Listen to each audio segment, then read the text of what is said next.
ഇന്ത്യ-US ഉഭയകക്ഷി ബന്ധത്തെക്കുറിച്ച് പുതിയ സമവാക്യം അവതരിപ്പിച്ച് പ്രധാനമന്ത്രി നരേന്ദ്രമോദി. ട്രംപുമായുള്ള സംയുക്ത വാർത്താ സമ്മേളനത്തിലാണ് മാഗ പ്ലസ് മിഗ എന്നു ചേരുന്ന മെഗ എന്ന സമവാക്യത്തെക്കുറിച്ച് പ്രധാനമന്ത്രി പരാമർശിച്ചത്. ട്രംപിന്റെയും മോദിയുടെയും പ്രചാരണ മുദ്രാവാക്യങ്ങൾ കൂട്ടിച്ചേർത്തതോടെ ഉഭയകക്ഷി ബന്ധം പുത്തൻ തലത്തിലെത്തി. ട്രംപുമായുള്ള സംയുക്ത വാർത്താ സമ്മേളനത്തിലാണ് MAGA plus MIGA equal to MEGA എന്ന സമവാക്യം മോദി അവതരിപ്പിച്ചത്.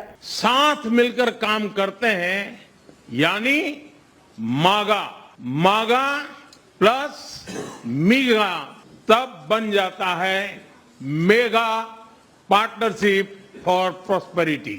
അമേരിക്കയെ വീണ്ടും മഹത്തരമാക്കുക എന്ന അർത്ഥം വരുന്ന മേക്ക് അമേരിക്ക ഗ്രേറ്റ് അഗെയിൻ എന്നതിന്റെ ചുരുക്കെഴുത്താണ് മഗ.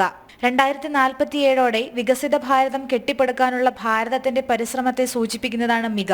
ട്രംപിന്റെ അഭിപ്രായത്തിൽ പറഞ്ഞാൽ മേക്ക് ഇന്ത്യ ഗ്രേറ്റ് അഗെയിൻ, അതാണ് മിഗ.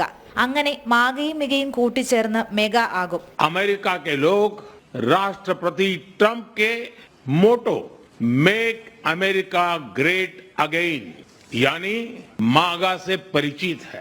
भारत के लोग भी विरासत और विकास की पटरी पर विकसित भारत 2047 के दृढ़ संकल्प को लेकर तेज गति शक्ति से विकास की ओर अग्रसर है. അഭിവൃദ്ധിയിലേക്കുള്ള മെഗാ പങ്കാളിത്തം എന്നാണ് മെഗ കൊണ്ട് ഉദ്ദേശിക്കുന്നത്. വ്യാപാര, സാങ്കേതിക വിദ്യ, പ്രതിരോധ മേഖലകളിൽ വിപുലമായ സഹകരണം ഇന്ത്യയും അമേരിക്കയും ലക്ഷ്യമിടുന്നുണ്ട്. അതുകൊണ്ട് തന്നെ മാഗയും മിഗയും മെഗയും ഒക്കെ ഇനിയും സൂപ്പർ ഹിറ്റ് ആകുമെന്നാണ് സാമ്പത്തിക വിദഗ്ധരുടെ വിലയിരുത്തൽ.